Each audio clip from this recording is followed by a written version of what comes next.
9 ستمبر 2025 کی سپہر تقریباً 3:46 پر اسرائیل کی فوج نے قطر میں حماس کی قیادت کو نشانہ بناتے ہوئے فضائی حملے کیے، جب قطر امریکہ کی طرف سے پیش کی گئی جنگ بندی کی تجویز پر حماس کے ساتھ تبادلہ خیال کرنے کے لیے ملاقات کر رہے تھے۔ قطر کے دارالحکومت دوحہ کے ضلع لطیفیہ میں ہونے والا یہ حملہ قطر اور گلف کوآپریشن کونسل کے رکن پر اسرائیل کا پہلا براہ راست حملہ تھا۔ حملے میں 6 افراد ہلاک ہوئے، تاہم حماس کی اعلیٰ قیادت محفوظ رہی۔ اس حملے کی عالمی سطح پر مذمت کی گئی۔ اقوام متحدہ کی سلامتی کونسل اور امریکہ نے بھی اس حملے کی مذمت کی۔ دنیا بھر کی حکومتوں نے اس حملے کو قطر کی خود مختاری اور بین الاقوامی قانون کی خلاف ورزی قرار دیا۔ عالمی برادری نے اسرائیل کو خبردار کیا اور قطر کے ساتھ یکجہتی کا اظہار کیا۔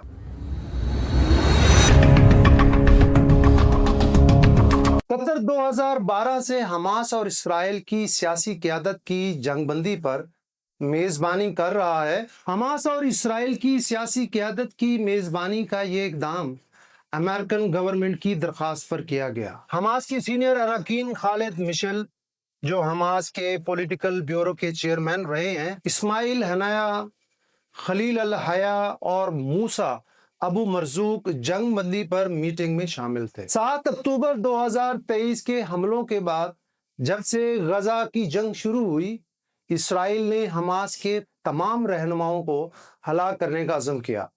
تاہم اسرائیل نے امریکہ کے کہنے پر قطر کے ذریعے حماس کے ساتھ ثالثی مذاکرات میں حصہ لیا۔ اسرائیل کے سینئر حکام نے غزہ میں یرغمالیوں کی رہائی پر بات چیت کے لیے بارہا دوحہ کی میٹنگز میں شرکت کی۔ مئی 2024 میں امریکہ نے قطر پر زور دیا کہ اگر حماس اسرائیل کے ساتھ یرغمالیوں کے معاہدے پر راضی ہونے سے انکار کرتے ہیں تو حماس کے رہنماؤں کو اپنی سرزمین سے بے دخل کر دے۔ 31 اگست 2025 کو اسرائیلی ڈیفنس فورس کے چیف آف سٹاف ایال زمیر نے بیان دیا کہ اسرائیل پورے مشرق وسطیٰ میں حماس کے اہلکاروں کو قتل کرنے کی کوشش کر رہا ہے۔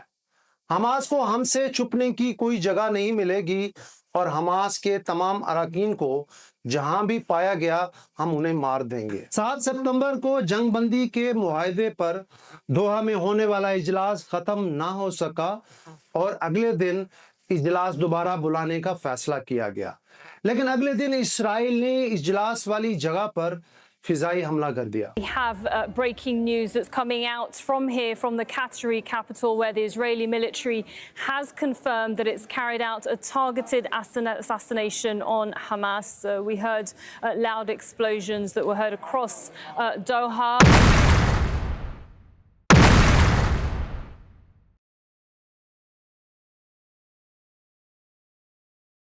حملے سے 2 دن پہلے امریکی صدر ڈونلڈ ٹرمپ نے حماس کو آخری وارننگ جاری کرتے ہوئے یرغمالیوں کی رہائی کے معاہدے پر رضامند ہونے پر زور دیا۔ ٹرمپ نے حماس کو خبردار کرتے ہوئے کہا کہ یہ میری حماس کو آخری وارننگ ہے۔ حملے کے بعد ایک سینئر اسرائیلی اہلکار نے اسرائیلی چینل 12 کو بتایا کہ ٹرمپ نے اس حملے کی منظوری دی تھی۔ وائٹ ہاؤس کے اہلکار نے کہا کہ ہمیں قطر پر حملے کے حوالے سے پیشگی اطلاع دی گئی تھی، تاہم قطری وزارت خارجہ نے کہا کہ قطر کو پیشگی اطلاع نہیں دی گئی تھی، بلکہ امریکی حکام کی طرف سے موصول ہونے والا پیغام دھماکوں کے دوران دیا گیا۔ The attack happened at 3:46. The first call we had from an American official was at 3:56, which is 10 minutes after the attack. And after that, President Trump has spoken with His Highness the Emir. He condemned the attack. اس اسرائیلی operation at زیرت ہیڈل یعنی قیامت کا دن کا code نیم دیا گیا۔ 9 ستمبر 2025 کی سپہر تقریباً 3:46 پر 15 اسرائیلی لڑاکا طیاروں نے دوحہ کے ضلع لطیفیہ میں وادی رودان اسٹریٹ پر ایک رہائشی کمپاؤنڈ پر